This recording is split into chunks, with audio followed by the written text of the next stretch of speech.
You are listening to The Vocal Technologist. Spoken tech for your ears. Okay, welcome back. You're listening to Vocal Technologist, and today, well, it's all about Web3. If you thought things in crypto ever slowed down, think again. Things are moving incredibly fast, and honestly, some of the recent shifts, genuinely surprising. Absolutely. And we're going to dig into not just what's happening, but maybe trying to understand the why.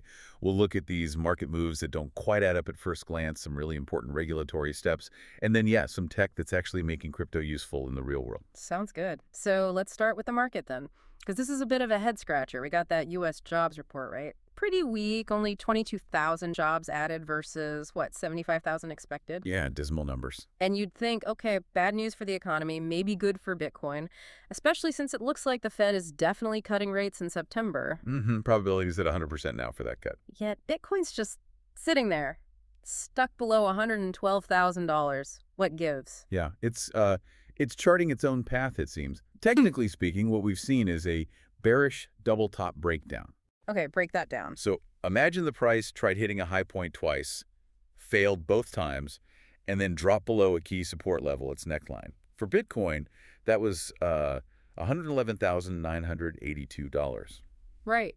Breaking below that. That's a pretty strong sell signal. The next likely floor people are watching is around $101,700. So it's ignoring the macro signals almost. It could be. Or maybe there's just deeper caution. Remember late 2024, the Fed cut rates, but Treasury yields actually rose. Bit weird. Some folks are worried about similar volatility now. Okay. Plus inflation. It's expected to stay sticky. August CPI is projected around, 2.9% year over year. Persistent inflation like that, it often makes investors a bit wary of risk assets, like crypto. Yeah, that makes sense. A lot of cross currents there. But while the market's doing its thing, there's big news out of Washington, right? This Senate regulation draft. Huge news. The Responsible Financial Innovation Act draft. It's all about bringing some much-needed clarity. And what's in it? What are the key points? Well, importantly, it explicitly says DeFi developers and users, people running decentralized exchanges, validators, wallets, that sort of thing, they shouldn't automatically be treated as broker-dealers. That's massive for developers. It is. And there are specific exemptions for DePINs, decentralized physical infrastructure networks. Think like community-run Wi-Fi or sensor networks built on crypto rails. Interesting.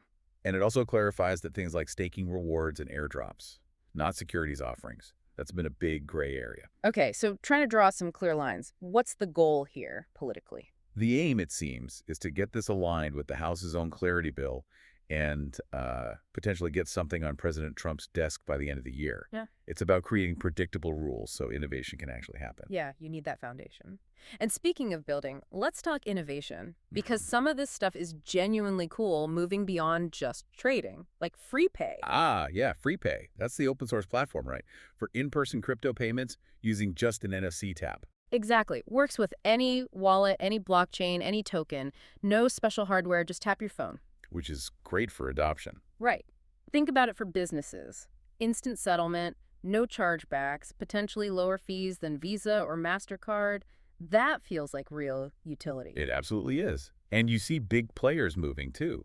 Like look at Stripe building Tempo. Their own layer 1 blockchain. Yeah. For institutional payments. Yeah, exactly. Like a crypto native Swift or ACH basically. Yeah.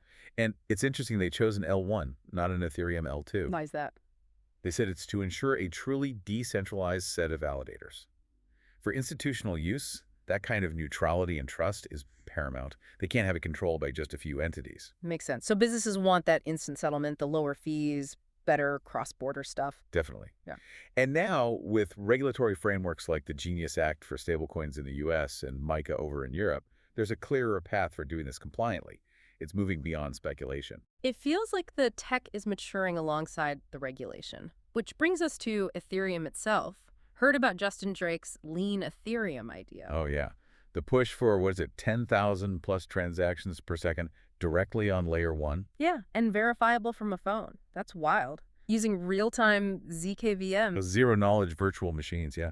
Super fast, private computation. And data availability sampling, DAS, to make sure all the data is actually there efficiently. Plus, they're pushing for way faster finality. Right, getting transaction confirmation down from like 15 minutes potentially to under 30 seconds, maybe even 10 seconds. That's a huge user experience improvement. Massive.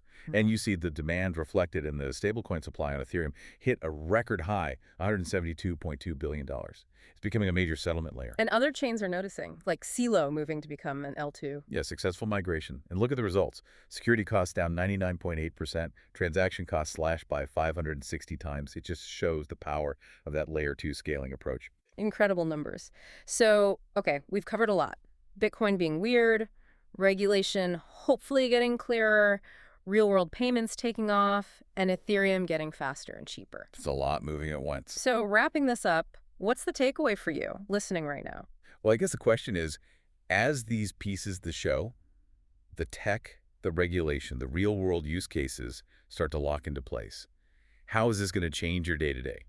How might crypto start showing up in your financial life? Yeah. And maybe what kind of new decentralized tools or services might you actually find useful next week or next year? It's really starting to feel less theoretical now. Definitely something to think about. Lots happening, and we'll be here tracking it. Thanks for tuning in. Spoken Tech for your ears.